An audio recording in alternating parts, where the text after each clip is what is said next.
আসসালামু আলাইকুম। আজকে আপনাদের সাথে একটা বই নিয়ে কথা বলি। এই বইটা হচ্ছে ব্রায়ান ট্রেসির লেখা 'ইট দ্যাট ফ্রগ'। এই বইটা টাইম ম্যানেজমেন্ট এবং প্রোডাক্টিভিটি বিষয়ক একটা বই এবং এই বইতে ব্রায়ান ট্রেসি ২১টা কৌশলের কথা বলেছেন। যে ২১টা কৌশল ব্যবহার করে আপনি আপনার সময়কে ভালোভাবে ম্যানেজ করতে পারবেন এবং আপনি আপনার কাজের প্রোডাক্টিভিটি বাড়াতে পারবেন। ব্রায়ান ট্রেসি একটা জায়গায় বলছেন যে আমরা যদি দিনের শুরুতে কঠিন, গুরুত্বপূর্ণ, জটিল এবং অবশ্যই করণীয় এই কাজটা করে ফেলতে পারি, তাহলে দিনের পরবর্তী সময়ে আমরা অন্যান্য কাজে অনেক বেশি মনোযোগী হতে পারব। ব্রায়ান ট্রেসি এই ইম্পর্ট্যান্ট, কঠিন, জটিল, অবশ্যই করণীয় কাজগুলোকে এই ফ্রগের সাথে তুলনা করেছেন। উনি ফ্রগ বলতে বুঝিয়েছেন ওই কাজগুলো, যে কাজগুলো কঠিন, যে কাজগুলো খুব ইম্পর্ট্যান্ট, যে কাজগুলো অবশ্যই করণীয়, যে কাজগুলো এখনই করতে হবে, সেই কাজগুলোর কথা উনি বলেছেন। তো দেখা যায় যে আপনি যখন দিনের শুরুতে এই কাজগুলো করে ফেলছেন, তখন দিনের পরবর্তী সময়ে কিন্তু আপনি অনেক প্রোডাক্টিভ হতে পারবেন এবং মনোযোগী হয়ে অন্যান্য কাজগুলো করতে পারবেন। আর দিনের শুরুতে যদি আপনি ইম্পর্ট্যান্ট কাজ বা কঠিন কাজটা না করেন, তাহলে আপনি সারাদিন মানসিক চাপে ভুগবেন যে ওই কাজটা আমার হলো না, ওই কাজটা আমার করা দরকার, করতে পারছি না। আরেকটা বিষয় আমি আপনাদেরকে বলবো, সেটা হচ্ছে যে যারা কাজে কর্মে দীর্ঘসূত্রিতা করেন, কাজ ফেলে রাখেন, এই কাজটা এখন করব না, পরে করব, আজকে করব না, কালকে করব, এবং দিনের পর দিন কাজ ফেলে রাখছেন এবং কখনোই এই সমস্যা থেকে বের হয়ে আসতে পারছেন না, তাদের জন্য এই বইটা খুব হেল্পফুল হবে। আমরা যে চ্যালেঞ্জগুলো ফেস করি, সেই চ্যালেঞ্জগুলো কীভাবে মোকাবেলা করব আমরা, সেটাও কিন্তু এই বইতে ব্রায়ান ট্রেসি ব্যাখ্যা করেছেন। আরেকটা বিষয় সেটি হচ্ছে যে আমরা কম সময়ে কিভাবে বেশি কাজ করতে পারি এবং অল্প সময়ে আমরা কিভাবে নিজেদেরকে আরও বেশি প্রোডাক্টিভ করতে পারি, সেই বিষয়ে এখানে ভালো আলোচনা আছে। ২১টা কৌশলের কথা যেটা ব্রায়ান ট্রেসি বলেছেন এই বইতে, সেই ২১টা কৌশল যদি আপনি রপ্ত করতে পারেন এবং আপনি যদি শিখতে পারেন, তাহলে দেখবেন আপনার টাইম ম্যানেজমেন্ট অনেক বেটার হয়েছে এবং আপনি আরও বেশি প্রোডাক্টিভ হতে পেরেছেন। আমি কয়েকটা বিষয় এই বই থেকে আপনাদেরকে সংক্ষেপে বলছি। ব্রায়ান ট্রেসি যে কথাটা বলছেন সেটা হচ্ছে যে আমরা সারাদিনে যে কাজগুলো করি, সেই কাজগুলো কিন্তু সমান গুরুত্বপূর্ণ না। কোনো কাজ আছে খুব গুরুত্বপূর্ণ, কোনো কাজ আছে গুরুত্বপূর্ণ না, আবার কোনো কোনো কাজ আছে যেগুলো করারই দরকার নাই। তা এই কাজগুলোকে যদি আমরা আইডেন্টিফাই করতে পারি এবং আমরা যদি গুরুত্বপূর্ণ কাজগুলোকে যদি সামনে আনতে পারি, প্রায়োরিটিতে আনতে পারি, তাহলে কাজের প্রোডাক্টিভিটি বাড়বে। কিন্তু আমরা যদি আনপ্রোডাক্টিভ বা করার দরকার নাই এরকম কাজে যদি আমরা সময় ব্যয় করি, তাহলে স্বাভাবিকভাবে আমরা গুরুত্বপূর্ণ কাজগুলো থেকে আমরা সরে আসব এবং আমরা কাজের প্রোডাক্টিভিটি বাড়াতে পারবো না। ব্রায়ান ট্রেসি তার বই 'ইট দ্যাট ফ্রগে' প্যারেটো প্রিন্সিপালের কথা বলেছেন, 80-20 রুল। এই রুলটা হচ্ছে আপনি সারাদিনে যে কাজগুলো করেন, সেই কাজগুলোর মধ্যে 20% কাজ আপনাকে 80% রেজাল্ট দেবে। সবগুলো কাজ কিন্তু আপনাকে সমান রেজাল্ট দেবে না। আপনার কাজ হচ্ছে ওই 20% কাজ খুঁজে বের করা, যে 20% কাজ করলে আপনি 80% ফলাফল পাবেন। যেমন ধরেন আপনি আগামীকাল 10টা কাজ করবেন বলে ঠিক করেছেন।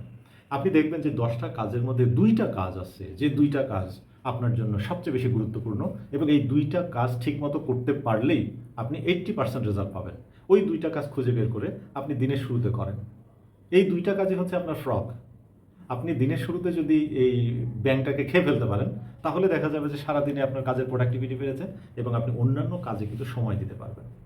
আপনি কাজগুলোকে কয়েকটা ভাগে ভাগ করতে পারেন। যেমন ব্রায়ান ট্রেসি বলছেন যে আপনি 5 ভাগে ভাগ করতে পারেন আপনার কাজগুলোকে। এই কাজগুলোকে আপনি নাম দেন এ, বি, সি, ডি এবং ই।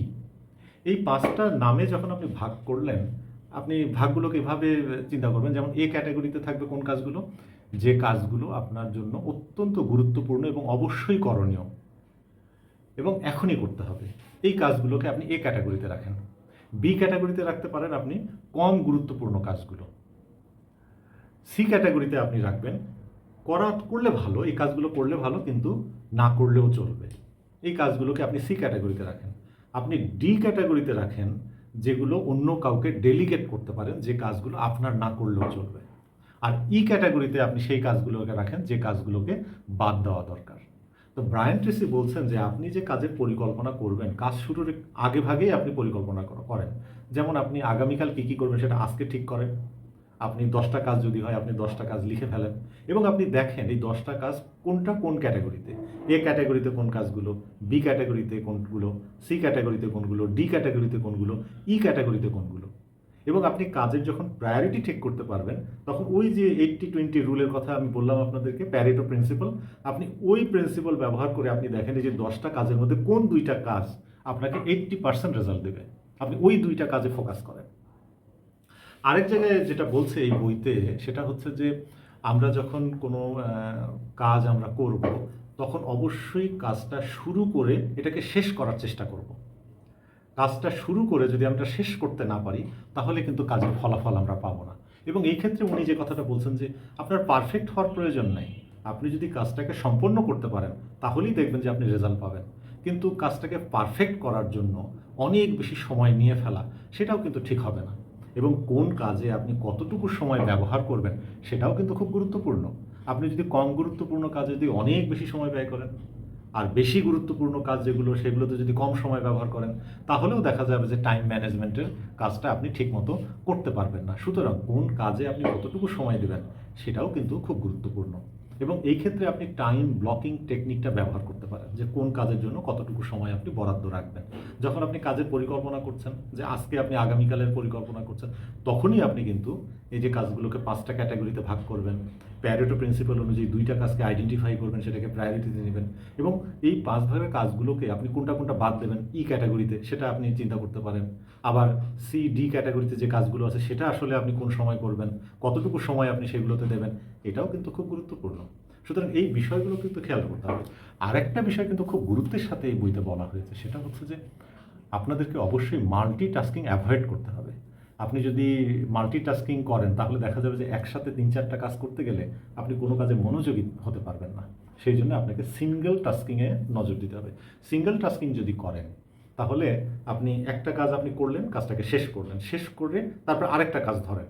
আপনি যদি দিনে যদি এইভাবে যদি মেইনটেইন করতে পারেন, যে একটা কাজ করলাম, এটাকে শেষ করব, শেষ করে আরেকটা কাজ ধরবো, তারপরে সেটা শেষ করে তারপরে আরেকটা কাজ, এইভাবে যদি আপনি করতে পারেন, তাহলেও কিন্তু আপনি কাজের প্রোডাক্টিভিটি অনেক বাড়াতে পারবেন, এবং এক্ষেত্রে টাইম ম্যানেজমেন্টও ভালো হবে। আরেকটা বিষয় মনে রাখতে হবে, সেটা এই বইতেও আসছে কথাটা, সেটা হচ্ছে যে আপনাকে প্রতিদিন ইমপ্রুভ করতে হবে। ইমপ্রুভমেন্ট যদি খুব সামান্য হয়, তবুও আপনি ইমপ্রুভমেন্টটা চালিয়ে যান।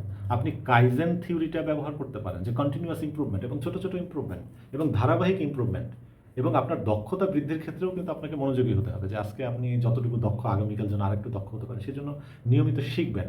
নিয়মিত শিখলে পরে আপনার কিন্তু এখানে একটা ভালো উন্নতি হবে। আরেকটা বিষয় মনে রাখতে হবে, সেটা হচ্ছে যে আমরা পরিকল্পনা করি, কিন্তু পরিকল্পনা করলেই তো হবে না। অনেক ভালো পরিকল্পনা আপনি করলেন, কিন্তু যদি সেটা সঠিক বাস্তবায়ন না হয়, তাহলে কিন্তু আপনি ফলাফল পাবেন না। সেই জন্য আপনি যে পরিকল্পনাটা করেছেন, আপনাকে অবশ্যই এটা বাস্তবায়ন করার জন্য লেগে থাকতে হবে। এবং আপনি যদি নিয়মিত চর্চা করেন, তাহলে দেখা যাবে যে একসময় এটা একটা অভ্যাসে পরিণত হবে। আপনি একটা অ্যাসাইনমেন্ট হাতে নেন, আপনি প্রতিদিন প্ল্যান করেন, পরের দিন সেই কাজগুলোকে বাস্তবায়ন করেন, পরদিন আবার প্ল্যান করেন, আবার বাস্তবায়ন করেন। এভাবে যখন আপনি ধীরে ধীরে কাজগুলোকে করতে পারবেন, তাহলে দেখবেন যে আপনি একসময় একটা ভালো উন্নতি করতে পেরেছেন। এই বইটা খুব সহজভাবে লেখা, এবং এখানে সাধারণ সব বিষয়গুলো বলা আছে। যারা এই বিষয়গুলো জানেন, তারপরেও আমি বলবো যে তারপরেও যদি বইটা আপনি পড়েন, তাহলে এটা আপনার জন্য একটা রিমাইন্ডার হবে। আপনার যদি রিমাইন্ডার হয়, তাহলে দেখবেন যে আপনার যে কনসেপ্টগুলো আছে, আপনার যে ইতিবাচক চিন্তাগুলো আছে, আপনার পজিটিভ অ্যাটিটিউড আছে, সেইগুলো কিন্তু অনেকটা ইমপ্রুভ করবে এবং আপনার দক্ষতার উন্নতি হবে। সেই জন্য আমি সাজেস্ট করব যে আপনি যদি স্টুডেন্ট হন, ইয়াং প্রফেশনাল হন, যে কোনো বয়সের মানুষ হন, আপনি এন্টারপ্রেনার হন, আপনি যদি পেশাগত জীবনে, ব্যক্তিগত জীবনে যদি উন্নতি করতে চান, সময় ব্যবস্থাপনা ভালোভাবে করতে চান, এবং আপনি যদি কাজের প্রোডাক্টিভিটি বাড়াতে চান, তাহলে এই বইটা অবশ্যই অবশ্যই পড়া দরকার। আমি বাংলা ভার্সন এই বইটা আমি পড়েছি, এটার ইংরেজি ভার্সনও আছে।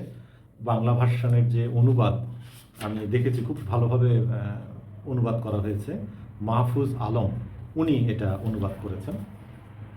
এই বইটা বাজারে পাওয়া যায়, যে কোনো জায়গা থেকে আপনি কিনতে পারবেন, যে কোনো লাইব্রেরি থেকে কিনতে পারবেন। আর এটার ইংলিশ ভার্সনও আছে, আপনি চাইলে ইংলিশ ভার্সনটাও পড়তে পারেন। তো আজকে এই পর্যন্তই আমি ইট দ্যাট ফ্রগ সম্পর্কে আপনাদেরকে বললাম। যদি ভিডিওটি ভালো লাগে, অবশ্যই লাইক কমেন্ট করবেন, এবং আমার ফেসবুক পেজ ফলো করবেন, আর আমার ইউটিউব চ্যানেল সাবস্ক্রাইব করে সাথে থাকবেন। সবাই ভালো থাকবেন, সবার জন্য শুভকামনা। আসসালামু আলাইকুম।